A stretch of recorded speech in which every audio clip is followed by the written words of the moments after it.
అందరు ఎట్లున్నారులా నేనైతే మంచిగున్నా మరి ఇయాలైతే మీకోసం లచ్చక ముచ్చట్లలా మంచి మంచి ముచ్చట్లు అయితే పట్టుకొచ్చిన మరి ఆలస్యం దేనికి షురు చేసేద్దాం లచ్చక ముచ్చట్లు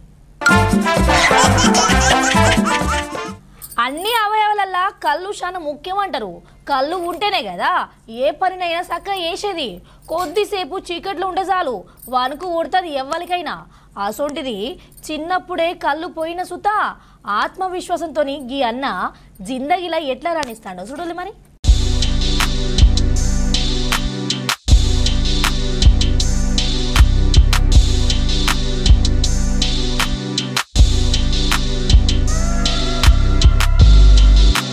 కంటి చూపు లేకపోవడం లోపం అని ఎప్పుడు చూస్తా అనుకోలే అంటాడు గిడ కానొస్తున్నా గీ అన్న దురదృష్టం కొద్దీ చిన్నప్పుడే ఏదో ఒక లోపంతో అన్నకు చూపోయింది అయినా సుత చదువుకోవడానికి బ్రెయిలీ లిప్ మీద ఆధారపడకుండా మామూలు అందరి పిల్లలు లెక్కనే చదివిండు గీ అన్న అద్భుతమైన జ్ఞాపక శక్తితోని జాతీయ స్థాయిలో మొదటి ర్యాంకు సాధించి గుర్తింపు తెచ్చుకున్నాడు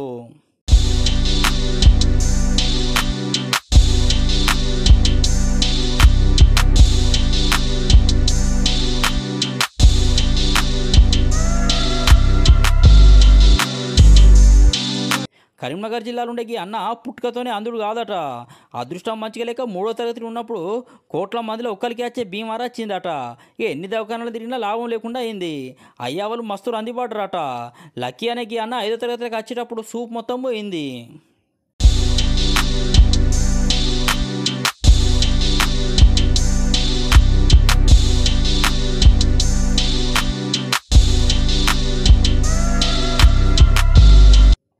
సూప్ పోయిన సుత బ్రెయిలీ లిప్ మీద ఆధారపడకుండా మామూలుగానే అందరు చదువుకున్నాడు అన్న వాళ్ళ అయ్యా టీచర్ కావడంతో ఇంటికన్నకి అన్నకు శిక్షణ ఇచ్చేదట తల్లి సుత కొడుకు పాఠాలు చదివి వినిపించేదట అగో అట్లా 10వ తరగతిలో 10కి 10 జీపీఏ సాధించిండు సర్కారు నుంచి అవార్డు సుత అందుకున్నాడు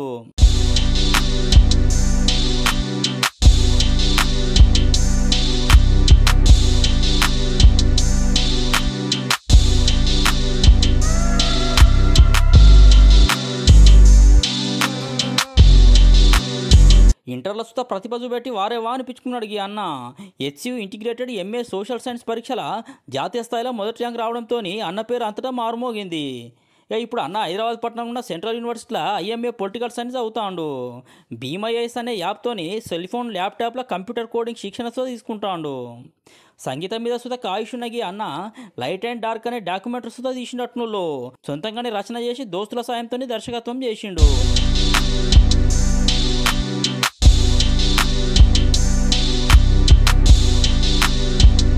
నేను ఇప్పుడు ఎట్ ప్రెజెంట్ నా ఐఎంఏ పొలిటికల్ సైన్స్ అనే కోర్స్ చేస్తున్నాను హైదరాబాద్ సెంట్రల్ యూనివర్సిటీలో సో ఇప్పుడు నేను 4th ఇయర్లో వెళ్తాను నెక్స్ట్ సెమిస్టర్ నా 4th ఇయర్ స్టార్ట్ అవుతుంది సో పీజీ స్టార్ట్ అవుతుంది ఇప్పుడు ఇంకా నా స్కూలింగ్ వచ్చేసి నేను పారామిత హై స్కూల్లో చేశాను కరీంనగర్ ఇంటర్మీడియట్ వచ్చేసి శ్రీ చైతన్య జూనియర్ కాలేజ్లో చేశాను సిఈసి మ్యూజిక్ ఇప్పుడు నేర్చుకుంటున్నాను నేను కీబోర్డ్ నేర్చుకుంటున్నాను హైదరాబాద్లో ఒక రాకాన్ అనే ఇన్స్టిట్యూట్ ఉంది సో వాళ్ళు నాకు నేర్పుతున్నారు వాళ్ళ దగ్గర నేర్చుకొని ఇంకా వాళ్ళే కొంచెం స్టేజ్ పర్ఫార్మెన్సెస్ అలాంటి వాళ్ళ ఈవెంట్స్ బాగుంటాయి సో అదే ఈవెంట్స్లో నాకు ఛాన్స్ ఇస్తున్నారు సో ఈవెంట్స్వల్గా ఇంకా చాలా చేసేది ఉంది మ్యూజిక్లో ఇక దాన్ని దేశమంతటా కొన్ని చోట్ల ప్రదర్శించి అందరితోని శభాష్ అనిపించుకున్నాడు బెంగళూరులో ఉన్న సింధీ ఫెడరేషన్ అనే సంస్థ నుంచి అవార్డు సుతా అందుకున్నాడు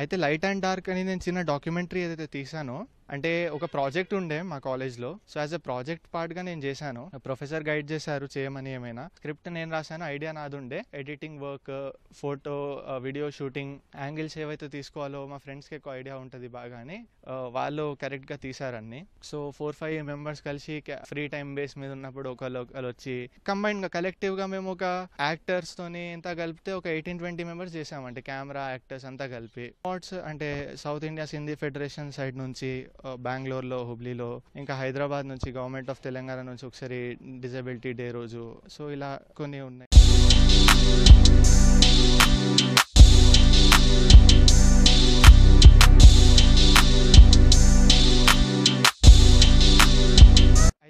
ఆర్టిఫిషియల్ ఇంటెలిజెన్స్ డెవలప్ అవ్వడంతో రీసెంట్గా ఇంకా వేరియస్ సాఫ్ట్వేర్స్లో టెక్నాలజీలో చాలా డెవలప్ అవ్వడం వల్ల రీసెంట్గా డిజేబిలిటీ స్టడీస్ ఇంక్లూజివ్ అవ్వచ్చు అని అనుకుంటున్నాను. నేను ఒక నార్మల్ క్లాస్ రూమ్లోనే అందరితోనే ఇంటరాక్ట్ అవుతూ సాఫ్ట్వేర్స్ వాడుతూ, అలాగే ఇది జస్ట్ విజువల్లీ ఇంపైర్డ్ అని కాదు, ఒకవేళ హియరింగ్ ఇంపైర్డ్ అయినా కూడా ఈ క్యాప్షన్ ఫెసిలిటీ రీసెంట్గా ఇప్పుడు కొత్తగా ఎలా వచ్చాయి సాఫ్ట్వేర్స్ అంటే మనం రికార్డ్ చేస్తే అది టెక్స్ట్లో కన్వర్ట్ చేసేస్తాయి.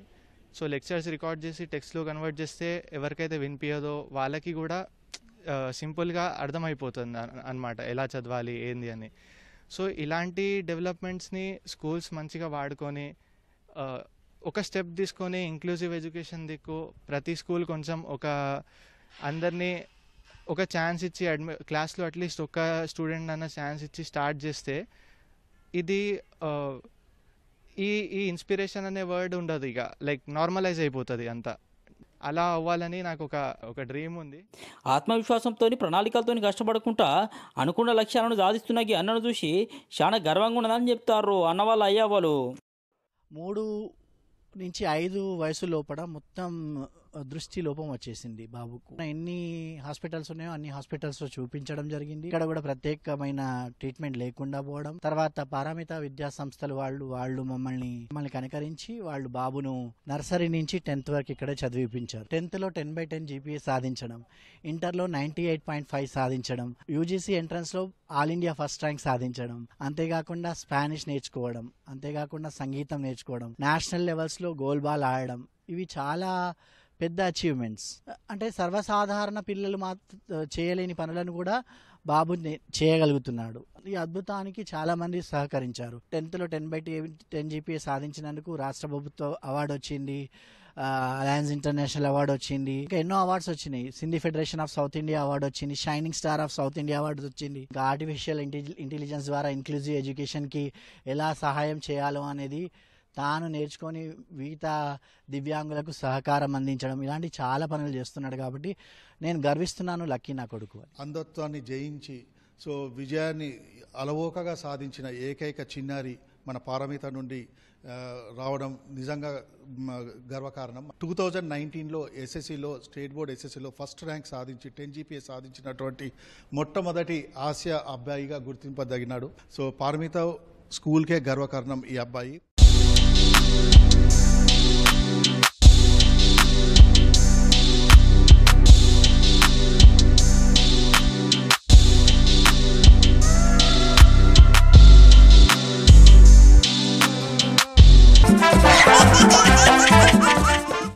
జీవితంలో కష్టాలతే మన తలరాత గింతే అనుకునేటోళ్ళు కొందరుంటే, మనం తలుచుకుంటే విధి రాతను సుత మార్చవచ్చు అని నిరూపిస్తారు ఇంకొందరు.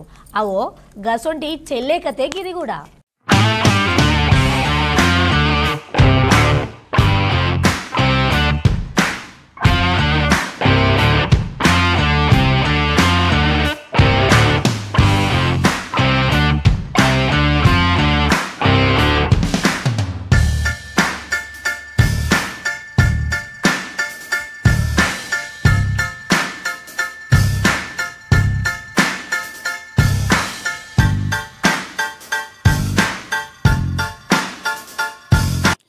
టేబుల్ టెన్నిస్ అంటేనే చిరుత లాంటి వేగంకి ఆటకు చాలా కరవడుతుంది. ఏకాగ్రతతో అట్లనే ఉండాలి. ఇక అది లేకుంటే పథకాలు గెలుచుడు సాధ్యం కాదుళ్ళు. అసొంటిది జన్యుపరమైన బీమార్తో రందిబాడుతున్న 14 ఏళ్ళకి బుజ్జి జాతీయ స్థాయిలో 3 పథకాలు సాధించిందట. ఎప్పటికీ అలుపు లేకుండా కష్టపడకుండా నిరాశకే నిరాశ పుట్టించుకుంటా సాగిపోతుంది జిందగీలా. ఆటల మీద కాయిస్తోని పారా టేబుల్ టెన్నిస్ నేర్చుకొని ప్రతిభ పెడతాంది.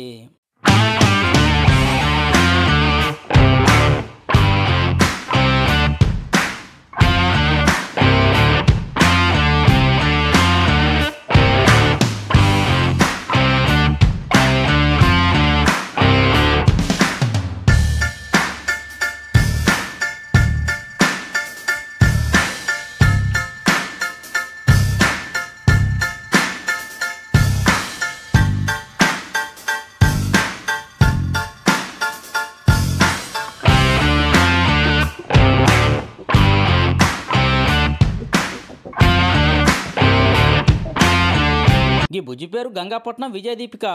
అయ్యవాళ్ళు గంగాపట్నం విజయభాస్కర్ రాజు అరుణ. హైదరాబాద్లో డిఫెన్స్లో సూపర్వైజర్గా కొలువు చేస్తాడు ఈ బుజ్జి వాళ్ళ అయ్య భాస్కర్ రాజు. అట్లనే తల్లి అరుణ ఇంట్లోనే ఉంటుంది కానీ ఒకప్పుడు ఈమె సుధా టెన్నిస్ క్రీడాకారునట్టునుళ్ళు. దీంతో ఇంట్లో క్రీడా వాతావరణం అలవాటైంది వీళ్లకు. ఈ బుజ్జి వాళ్ళ అన్న సుధా జాతీయ స్థాయిలో టేబుల్ టెన్నిస్ ఆటగానిగా పేరు తెచ్చుకున్నాడు. అట్లనే సంగీతం ఆల్బమ్లు సుధా చేస్తాడట. అగో అట్లా విజయ దీపిక సుధా ఆటల మీద కాజు పెరిగింది. చిన్నప్పటి నుంచి మా అన్న టెన్నిస్ ప్లేయర్ నేషనల్ అన్న. సో అక్కడ ముందు ఆడడం చూస్తే నాకు చిన్నప్పుడు కొంచెం ఇంట్రెస్ట్ వచ్చింది గేమ్స్ ఎట్లా ఉంటాయని. మా అన్న ముందు టేబుల్ టెన్నిస్ కూడా ట్రైన్ అయ్యాడు, తర్వాత వదిలేసాడు. తన ర్యాకెట్ ఉండి నేను దాంతో ఇలా ఆడుకుంటూ ఉండేది నా చిన్నప్పుడు. అప్పుడు మనం ఉన్నప్పుడు షిల్లాంగ్లో ఉండే మనప్పుడు. తర్వాత ఇక హైదరాబాద్ షిఫ్ట్ అయినప్పుడు నేను ఇక్కడ యాప్రాల్లో పింగ్ పాంగ్ స్పార్సన్ అకాడమీ జాయిన్ అయ్యాను. టేబుల్ టెన్నిస్ అప్పుడు స్టార్ట్ అయింది నాకు మొత్తం ట్రైనింగ్. అక్కడ 2 years 1.5 years అనుకుంటా అక్కడ చేసింది.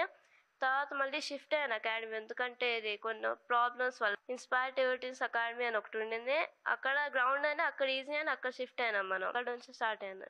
పుట్టుకతోనే వచ్చిన ఒక బీమార్తోని చిన్నప్పటి సంతే కష్టాలు పడుతుంది దీపిక. అడుగు తీసి అడుగు పెడితే చాలు ఏం తిరుగుతుందో అని గుబులు. కానీ ఆటలంటే ఇష్టం మాత్రం వదిలిపెట్టలేదు దీపిక. చక్రాల కుర్చీతోనే టేబుల్ టెన్నిస్ నేర్చుకున్నది. 2024 సంవత్సరం ఫిబ్రవరిలో ఇండోర్లో జరిగిన జాతీయ స్థాయి ఛాంపియన్ పోటీలో సత్తా చాటింది. 2 రజత పథకాలే కాకుండా ఒక కాంస్య పథకం సుతా సాధించింది.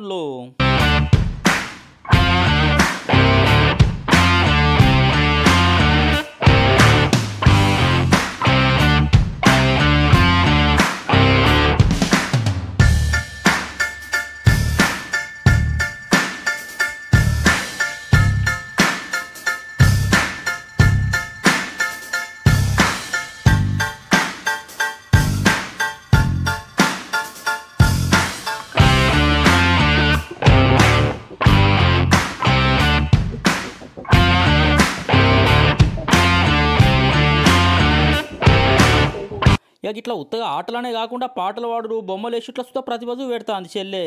పొద్దుగాల లేచినప్పటి సంది మొదలు పెడితే రాత్రి పడుకునేదాకా ఎన్ని ఇబ్బందులు ఉన్నా సుతా కుటుంబం ఏమైనా కంటికి రెప్పలాగా కాపాడుకుంటుందట. ఎటువంటి తక్లీఫ్లు లేకుండా చూసుకుంటుందట. ఇక వాళ్ళ వల్లనే ఈ విజయాలు సాధ్యమైంది అంటుంది చెల్లె. ఇంకా నా టేబుల్ టెన్నిస్ తో పాటు నాకు డ్రాయింగ్ ఇంకా ఆర్ట్లో కూడా ఇంట్రెస్ట్ ఉంది. డ్రాయింగ్ అండ్ మ్యూజిక్ ఇవన్నీ ఇంట్రెస్ట్ ఉంది. మా అన్న మ్యూజిక్ ఇది సింగర్ కంపోజర్ ఇవన్నీ చేస్తాడు. తను చిన్నప్పటి నుంచి పాటలు పాడినప్పుడు నేను అది నేర్చుకున్నాను అలా పాటలో. డ్రాయింగ్ అయితే నేను సెల్ఫ్ థాట్ ఆర్టిస్ట్ని, ఇలా పెన్సిల్ డ్రాయింగ్స్ ఇవే వేస్తాను నేను ఇట్లా. ఇంకా ఇవన్నీ నాకు ప్రాబ్లమ్స్ మా పేరెంట్స్ నాకు ప్రాబ్లమ్స్ లేనట్టు ఫీల్ చేశాడు. ఉన్నాయి నా ప్రాబ్లమ్స్, కానీ నాకు లేనట్టు అట్లా నా సపోర్ట్ అట్లా ఇచ్చాడు. నాకు లేనట్టు ఇట్లా అలా సపోర్ట్ ఇచ్చి నాకు ఏం ప్రాబ్లం లేనట్టు అట్లా పెట్టాడు నన్ను. చిన్న వయసులోనే ఇన్ని ఇబ్బందులు పడుతున్నా సుత ధైర్యంతో విజయం సాధిస్తున్న దీపికను చూస్తా అంటే చాలా గర్వంగా ఉందని చెప్తారు ఇంట్లో. అట్లనే దీపికకు శిక్షణ ఇచ్చేటోళ్ళు. సో మా పాపకి ఆస్టియోజెన్సిస్ ఇంపర్ఫెక్టా అని బ్రిటల్ బోన్ అనమాట. ఇది జెనెటిక్ ప్రాబ్లం. సో పాపని తాకితేనే ఇరిగిపోయే బోన్స్ అనమాట. సో గాజు కంటే చాలా బలహీనంగా ఉంటుంది. సో ఈ పాపను మేము చిన్నప్పటి నుండి తనకి ఇప్పటి వరకు దాదాపు ఒక 45+ అంటే 45 పైగా పాపకి ఫ్రాక్చర్స్ అయ్యాయి. సో పాపకి ఫ్యూచర్ అసలు ఏంటి అనే స్టేజ్ నుండి మేము ఇప్పుడు పాప ఏ స్టేజ్ అంటే దేశానికి పేరు తెచ్చే స్టేజ్కి వస్తుంది, ఫ్యూచర్ కూడా ఉందని మేము గట్టిగా చెప్పగలం. మాకు ఆ నమ్మకం వచ్చింది. ఒక మదర్గా నేను చాలా గర్వంగా ఫీల్ అవుతుంది. ఇలాంటి పాప నాకు పుట్టినందుకు నేను చాలా హ్యాపీగా ఫీల్ అవుతున్నాను. ఒకటి. రెండోది, పాప ఇవన్నీ ఓవర్కమ్ ఎలా చేసిందంటే తన బలహీనతను తను బలంగా చేర్చుకున్నాను. సో తను ఏ రోజు భయపడలేదు నొప్పులకి. సో అందుకు మేము చాలా గర్వంగా ఫీల్ అవుతున్నాం. పాప ఫ్యూచర్లో ఇండియా పేరు నిలబెట్టద్ది. తన కోరిక కూడా అదే. తను ఏం చెప్తుందంటే నేను ఇండియా గోల్డ్ మెడల్ తీసుకురావాలి, నేను వరల్డ్లో నెంబర్ 1 ప్లేయర్గా నిలబడాలి అని తను మాతో చెప్తూ ఉంటే మాకు చాలా సంతోషంగా ఉంటుంది. సో నేను మదర్గా చాలా ఫీల్ అవుతున్నాను. పాప ఉన్నందుకు నాకు చాలా హ్యాపీగా ఉంది. సో మా చెల్లి మమ్మల్ని చూస్తే తనకు కూడా ఒక చిన్న ఇంట్రెస్ట్ అట్టింది, నేను కూడా ఏమైనా ఆడాలనుకుంటున్నాను. సో అలా తన్ని చేస్తే మంచిగా ఆడుతుండేది. కానీ ఆ టెన్నిస్లో ఆడడం అంటే తనకు కష్టం అని చెప్పేసి వేరే ఏమైనా స్పోర్ట్స్ చూడాలని చెప్పేసి అనుకున్నాము. సో ఆ టైంలో తన ఈ ప్రాబ్లమ్కి సంబంధించి ఏమైనా ఈజియెస్ట్ వే ఏమైనా ఉందనుకుంటే టేబుల్ టెన్నిస్ అనుకున్నాము. తన కోసం మళ్ళీ అందరిలా ప్రాక్టీస్ చేస్తే అది తనకు సెట్ కాదని చెప్పేసి తను వీల్ చైర్ మీద కూర్చొని ఆడుతుంది. సో వీల్ చైర్ మీద కూర్చొని ఆడాలంటే తనకి నార్మల్ నుంచొని ఆడే వాళ్ళతో అంటే ఆ గేమ్ సింక్ కాదు కొంచెం. సో ఆ సింక్ అవ్వడానికి తన గేమ్కి అప్రోప్రియేట్గా ఉండడానికి నేను ఇంకొక వీల్ చైర్ మీద కూర్చొనేసి తనకి అకార్డింగ్గా నేను ప్రాక్టీస్ ఇస్తాను తనకి. సో అదొక వే తనకి ప్రాక్టీస్ చేయడానికి. ఇంకా తను ఎక్కడికి తీసుకెళ్ళాలన్నా తను ఏమైనా పనులు చేయాలన్నా ఇవన్నీ నేను పక్కన ఉండేసి చేపిస్తాను, అమ్మ ఇంకా నాన్నతో కలిసి. సో ఇదే మా కళ, తన్ని పెద్ద ప్లేయర్ చేయాలని చెప్పేసి, మెడల్ తీసుకురావాలి. ఇంకా తనలాగే ఉన్న వాళ్ళు ఎంతోమందికి తను ఒక రోల్ మోడల్గా ఉండాలని చెప్పేసి మేము మనస్ఫూర్తిగా కోరుకుంటున్నాను. సో డెఫినెట్లీ మేము సపోర్ట్ చేస్తాము, ఇంకా సపోర్ట్ కోరుకుంటున్నాం కూడా జనాల నుంచి, అందరి నుంచి. ఇండియాకి అండర్ 19లో తను సెలెక్ట్ అయింది. ఇప్పుడు తను ఇండియా తరఫున ఫారిన్ కంట్రీస్లో ఆడేదానికి ఇప్పుడు బయటికి వెళ్ళేదానికోసం తయారవుతుంది. కాకపోతే ఇప్పుడు మా ఆర్థిక సమస్యల వల్ల అన్నిటికీ మేము ఎంతవరకు రెడీ కాగలం అనేది కొద్దిగా ఆందోళనకరం అవుతుంది. అయినా సరే మరి ఎవరైనా సరే స్పాన్సర్స్ కానీ ఏదైనా గవర్నమెంట్ కానీ ఏదో ఒక విధంగా వాళ్ళకి ట్రావెల్ ఎక్స్పెన్సెస్ వరకు ఏదో మనకు సపోర్ట్ చేయగలిగితే తను ఖచ్చితంగా మన తెలంగాణకి, మన తెలుగు వాళ్ళకి, మన ఇండియాకి ఖచ్చితంగా ప్రపంచ స్థాయిలో తనకు చాలా మెడల్స్ తీసుకుని వస్తుంది. ఒలింపిక్లో మెడల్ వచ్చేటట్టు మేము ట్రైనింగ్ చేయడానికి ట్రై చేస్తున్నాము. అది కాకుండా ఆమెకి ఒక సేమ్ ఫీలింగ్ మ్యాచ్లో ఎట్లయితుందో అట్లాంటి ఫీలింగే ఇద్దామని ప్లాన్తో కోచింగ్ ఇస్తున్నాం. కొన్ని కాలాల నుంచి ఆమె మన దగ్గర ఉంది. సో మేము మంచిగా జాగ్రత్తగా ఆమెకి చూసుకుంటున్నాం, ఆమె పరిస్థితి చూసుకుంటా కోచింగ్ ఇస్తున్నాం. విజయ్ దీపికకి ఇప్పుడు we are providing complete all these facilities for free, including the coaching also. Everything is for free so that she can perform without any mental stress. She can perform in the international level. Sushila అనుల్లా గివ్వి మరి ఎట్లా లచ్చక ముచ్చట్లు, ఇంకొన్ని ముచ్చట్లతో మళ్ళీ కలుస్తా. అందరుకుంటా మరి.